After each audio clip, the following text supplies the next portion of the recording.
వైఫ్ని దగ్గరుండి కేర్ తీసుకుంటున్నావన్నమాట.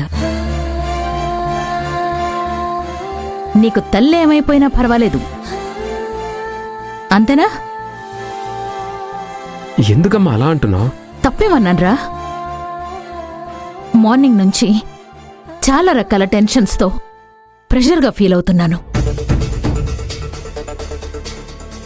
ఎందుకమ్మా అలా ఉన్నావు అని నన్నొక్క మాట అయినా అడిగావా? ఏ రోజైనా నీ సపోర్ట్ నాకుందా?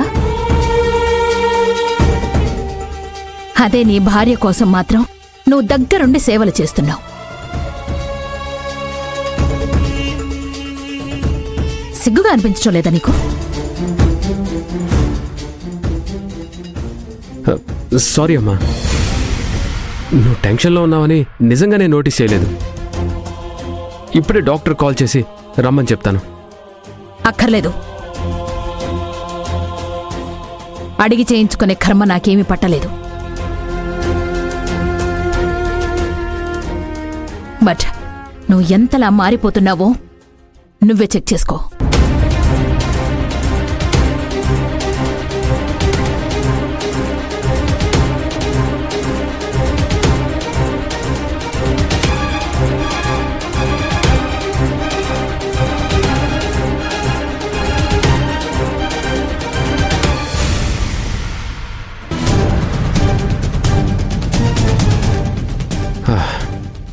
అయ్యో, జ్యూస్ అంతా సింక్ తాగేసిందే. నో ప్రాబ్లం జ్యోతి గారు, ఇంకో జ్యూస్ తెస్తాను. అయ్యో వద్దు.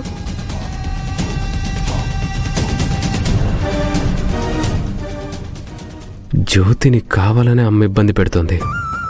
ఎదిరించి అడిగితే అమ్మ తట్టుకోలేదు. అలా అని జ్యోతి కష్టపడుతుంటే చూస్తూ ఉండలేను. ఈ ప్రాబ్లంకి సొల్యూషన్ అమ్మ మనసు మారాలి.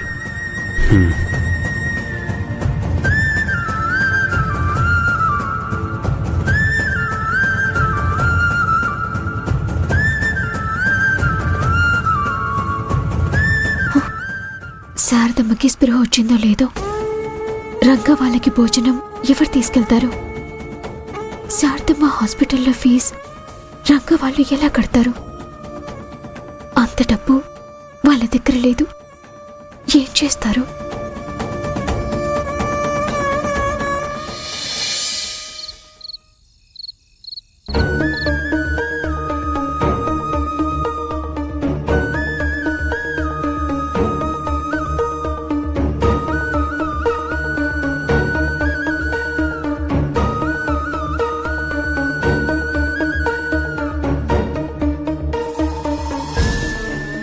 జలజ, శారదమ్మ కళ్ళు తెరిచిందా? ఇంకా లేదు రంగా గారు. ఇందాకే డాక్టర్ గారు చెకప్ చేసి ఇంకాస్త టైం పడుతుంది, భయపడాల్సిన అవసరం లేదని చెప్పారు. ఇప్పటికే ఆలస్యమైంది. నువ్వు భోజనం చేయి జలజ. ఐసీయూ దగ్గరికి భోజనం తీసుకురావద్దన్నారని చెప్పి అక్కడ రిసెప్షన్ దగ్గర పెట్టాను. నువ్వు వెళ్ళి భోంచేసిరా. ఆకలిగా లేదు, తర్వాత తింటాను. అవును, రమణమ్మ ఆరోగ్యం ఎలా ఉంది? జ్వరం తగ్గింది, కాస్త నీరసంగానే ఉంది. మనిషి అక్కడ ఉందన్న మాటే గాని రమణి మనసంతా ఇదిగో ఇక్కడ శారదమ్మ మీదే ఉంది.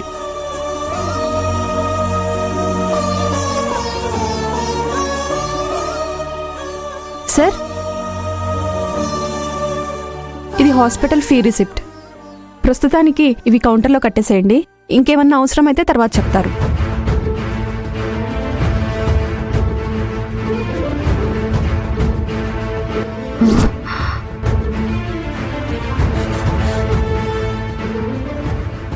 నోరెళ్ళబెట్టావేంటి జలజ? గుండాగిపోయేంత ఫీజేసారా ఏంటి? అలాంటిదే రంగా గారు. ఎంత? 4 లక్షలు. 4 లక్షలా? అవసరమైతే డిశ్చార్జ్ చేసే ముందు ఇంకొంచెం డబ్బులు కూడా కట్టాల్సి రావచ్చు, చెప్పలేం. అయినా ఇంత డబ్బు మనం ఎలా సర్దుబాటు చేయగలం జలజ? రమణి బంగారు నగలు మొత్తం అమ్మేసినా 1,50,000 వస్తాయేమో. అంతకు మించి మనం ఎట్టగట్టగలం? నా దగ్గరున్న బంగారం తీసేసినా ఇంకో 60-70 వేలు వస్తాయి. క్యాష్ ఒక 20 వేలు. ఎలా చూసినా ఎంత పోగేసినా ఇంకో 2 లక్షలు తక్కువ పడతాయి. ఏం చేద్దాం మరి? నాకదే అర్థం కావట్లేదు. ఎక్స్క్యూజ్ మీ, అర్జెంట్గా ఈ మెడిసిన్స్ తీసుకొని రండి. పేషెంట్ బిల్ పే చేశారా?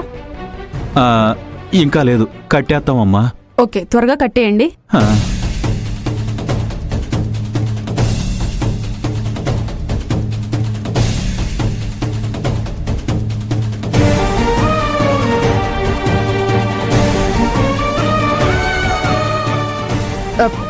ముందు డబ్బులు తీసుకెళ్ళి మందులు పట్టరండి.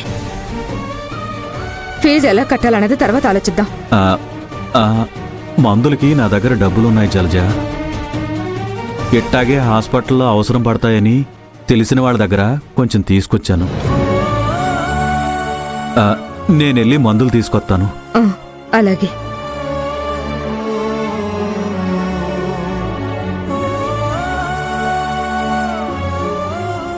హాస్పిటల్ ఫీజు కోసం ఎంత డబ్బు ఎలా సర్దుబాటు చేయాలి? ఎవరిని అడిగితే ఎవరిస్తారు?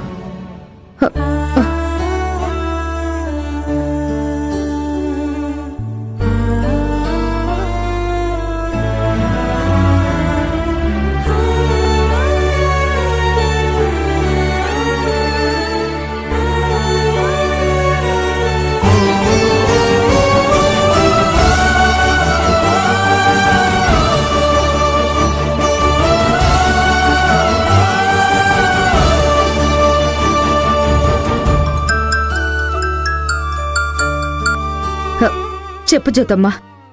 జలజత్త, శారదమ్మ స్పృహలోకి వచ్చిందా? ఇప్పుడు తనకెలా ఉంది? ఇంకా కళ్ళు తెరవలేదు జ్యోతి. అంతా బాగానే ఉంది. మీ అత్తగారు రమ్మన్నారని కంగారుగా వెళ్ళావు కదా, ఏమైనా అన్నారా? నీ మొగుడుతో కలిసి గంటల కొద్దీ షికార్లు కొట్టడానికా నా ఇంటికి నిన్ను కోడలుగా తీసుకొచ్చింది? ఇంట్లో ఎక్కడి పని అక్కడ వదిలేసి వెళ్ళింది కాక ఇంకా నోరు లేస్తోందేంటి? అయినా నీ భార్యకి ఆపరేషన్ ఏమీ జరగలేదు. అదే లేదు జలజత్త. ఇప్పుడు హాస్పిటల్ ఫీజు ఎలా కడతారు? అసలు ఎంత కట్టాలో చెప్పారా?